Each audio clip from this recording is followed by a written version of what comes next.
क़यामत के दिन ऐलान होगा, सब्र वाले खड़े हो जाओ। एक छोटी सी जमात खड़ी होगी मर्दों औरतों की, चलो जन्नत में जाओ। अब अल्लाह उनको ना हाईलाइट करना चाहते हैं, तो आगे फरिश्ते बैरियर पे रोक लेंगे, भाई रोको भाई, आप लोग कहां जा रहे हैं? जन्नत में जा रहे हैं। और कहां जा रहे हैं? अरे भाई अभी तो हिसाब ही नहीं शुरू हुआ, तुम्हें किसने कहा जन्नत में जाओ? पहले हिसाब दो फिर जाना जन्नत में। वो भाई हमारा हिसाब है ही नहीं, हम बेहिसाबे लोग हैं। अरे आप कौन लोग हैं? अब फरिश्तों में इनमें मुकालमा हो रहा है, अरे आप कौन लोग? अब सारा मैदान सुन रहा है, अब कौन लोग हैं? कहेंगे जानते नहीं हो, हम सब्र वाले हैं, सब्र वाले हैं। हो अच्छा भाई बैरियर हटाओ, बैरियर हटाओ। तो ऐसे मेरा अल्लाह सारे बैरियर हटवाएगा, भाई सब्र वाले आ गए, सब्र वाले आ गए, सब्र वाले आ गए। इस्लाम और अल्लाह की कसम, जिंदगी में हुस्न सब्र से आता है, बर्दाश्त से आता है, गुस्से से नहीं आता।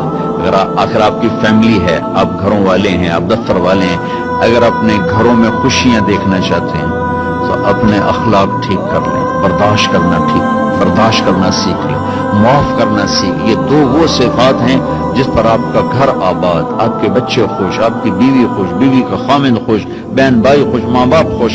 जब बर्दाश्त निकल जाती है तो सारा मुआशरा एक आग में आ जाता है, एक आग लग जाती है। और मेरे नबी ने फरमाया ईमान क्या है? सब्र करना और माफ करना। आप खाना खा रहे हैं, एक तवाइफ गुजरी, उसने आप पर तंज किया, कैसा नबी है जो अकेले अकेले रोटी खाता है, किसी को पूछता ही नहीं। आपने कहा आओ बैठो तुम भी खा लो, सामने बैठा लिया। वो तो आपको खाली टॉन्टिंग कर रही थी, तो उसने आपको मजीद चिढ़ाने के लिए कहा मैं ऐसे नहीं खाऊंगी, जो तेरे मुंह में है ना वो निकाल के मुझे खिला। उसके ख्याल तक अब ये कहेंगे तुम 2 लितर मारो, दोनों बाहर करो, कि ये कह रही मेरे मुंह का खिला।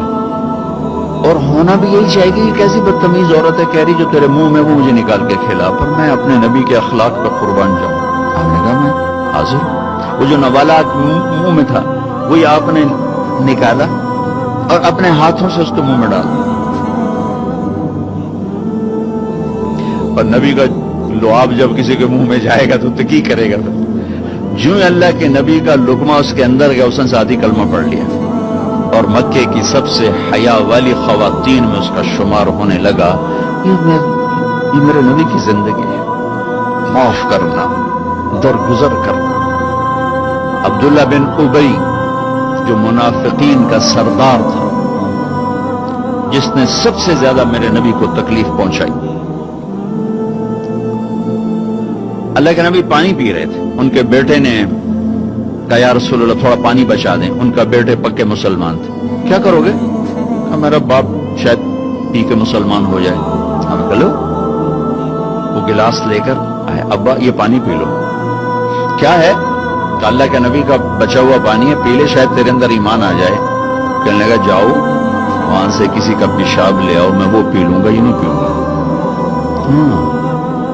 तुमको इतना गुस्सा आया, वापस आया रसूलुल्लाह ये पक्का मुनाफिक है, बदबख्त, मुझे इजाजत दे मैं इसकी गर्दन उड़ाता हूं। आपने कहा तेरा बाप है, जाओ उसकी खिदमत कर। हमारा इस्लाम सिर्फ नमाज रोजे तक आ गया, बस हज उमरा नमाज, हज उमरा नमाज, जिक्र तिलावत, बहुत आला चीज है। अल्लाह का शुक्र है बाज मुल्क ऐसे बेचारों को पता नहीं नमाज क्या है। पहला सवाल था इस्लाम क्या है? इत्आमुत ताम व तीबुल कलाम, मीठा बोल। ईमान क्या है? माफ करना और सब्र। अब तीसरा सवाल, या रसूल अल्लाह अय्युल इस्लाम अफजल, सबसे आला दर्जे का इस्लाम क्या है? कितने इस्लाम के खूबसूरत अमाल हैं, नमाज, रोजा, तहज्जुद, तबलीग, जिक्र, तिलावत, हज, उम्रे, जिहाद, कितना कुछ है। आपने फरमाया जो हाथ और जबान से किसी को तकलीफ ना पहुंचाए वो सबसे आला दर्जे का मुसलमान। सबसे आला दर्जे का इस्लाम क्या है? कि हाथ और जबान से किसी को तकलीफ ना पहुंचाए। जिंदगी भर मेरे नबी ने किसी को थप्पड़ नहीं मारा, किसी को जबान से ऐसा जुमला नहीं फरमाया जिससे वो कहे जी मेरा दिल टूट गया, मेरा दिल तोड़ दे। क्योंकि जबान का बोल ऐसी बला है कि नबी के भी जिगर के पार हो जाता।